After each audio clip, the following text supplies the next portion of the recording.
Okay, so I'm back at the machine and I'm going to refer to the PowerPoint. So we have 5/8 inch seam allowance. If you look at step 4, we have 5/8 inch seam allowance because of the commercial pattern. We're going to sew the fly facing, and that would be on the left side for men or right side for women, taking a 1/2 inch seam allowance, back stitch at notch. So I'll go ahead and do that. So there's my 1/2 inch seam allowance.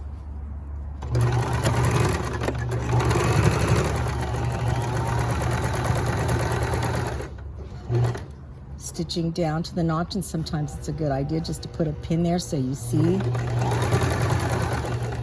Down to the notch, and I'll remove and back stitch. Okay, you want to definitely back stitch at that area. There's going to be a lot of tension on that area. Okay, now we're going to press the seam allowance.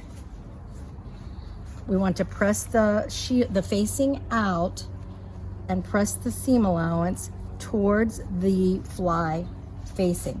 Now you can see at this point that I've caught the pocket in the front, and that's what we want, because see, then when it's sewn in, it's going to be caught in there, so you don't have this pocket flopping around in there. So you want that pocket, ideally it comes far enough that you can catch it in that seam. If it doesn't, tack it down there, because when this gets folded back and stitched, it'll catch it anyways if it's a little bit short. But mine caught in the seam. Okay, so now I'm going to give that a press.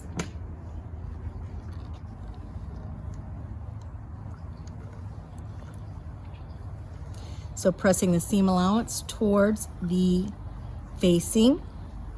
And now we're going to do an understitch, because we generally understitch facings. All right, so then just where we stitched a minute ago, oops, I didn't have that pressed all the way out, but that's okay. I caught it and pulled it out. I'm gonna understitch, which is just 1/8 of an inch stitch.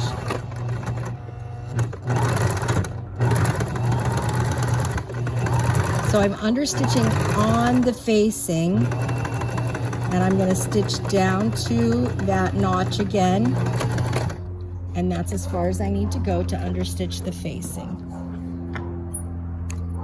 So I'm going to go ahead and get a picture of that now. So we'll go ahead and lay it out and stop the video, and then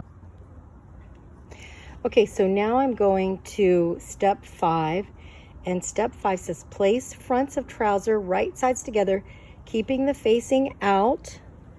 So see, the facing is still out. We've understitched, but you can see here that I've laid the fronts together. So this one we haven't stitched yet. Okay, but they're placed together, and this notch becomes very important.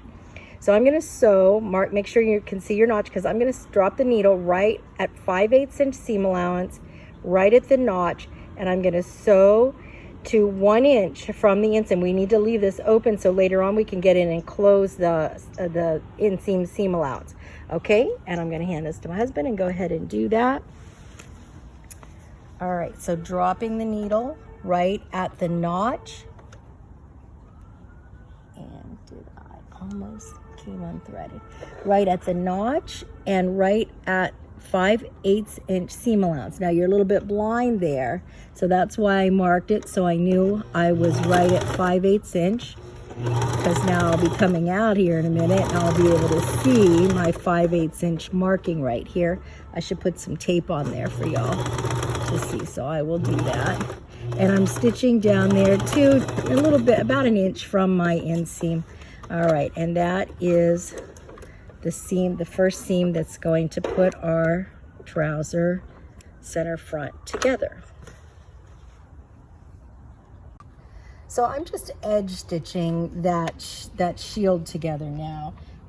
We're going to be sewing it together when we stitch the zipper, but I think it's just easier to make sure that it doesn't move if we just go ahead and edge stitch it. Now we know that nothing's going to shift or move on us.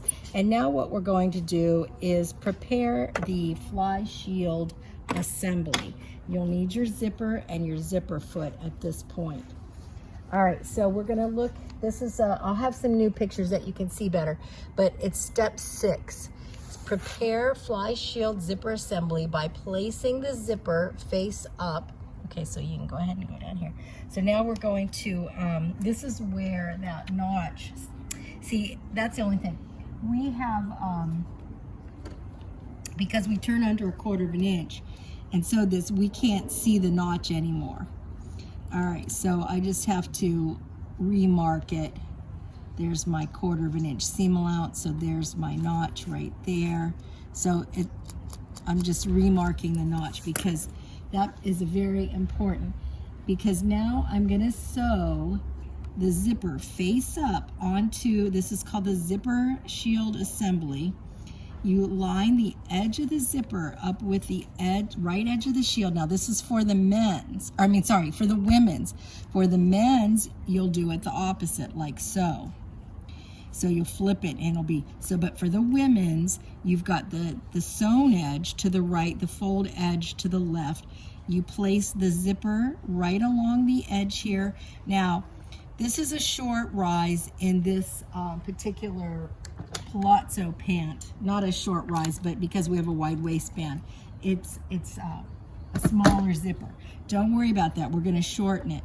But on the men's, it won't be this shallow, and probably not on this the slim trouser either. All right, so I'm making sure that the zipper pull, or the bottom of the zipper stop, is right down there at my notch, and I'm going to put a pin just to hold it. All right, and I'll put a pin up here too that I'll have to move in a minute. And you can leave your zipper closed. All right, and now we're going to have to change the zipper to the zipper foot. Oh well, it is what it is, because we have to try to sew 1/4 of an inch, or right down through the center. So you'll notice on a zipper sometimes that there's like a pronounced stitch through that's where it's telling you to stitch. All right, well, it looks like we're gonna be okay. If you bump that, keep it lined up with the side, and if you bump your the side of the zipper right up by the coil, it looks like it should stitch. I don't know if we can move that needle or not. No, I think we're okay. All right. It's not ideal, I'll tell you that. I don't like this foot, but that's what came with this particular machine.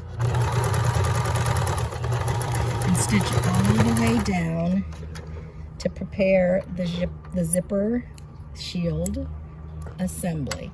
All right, so that's in place.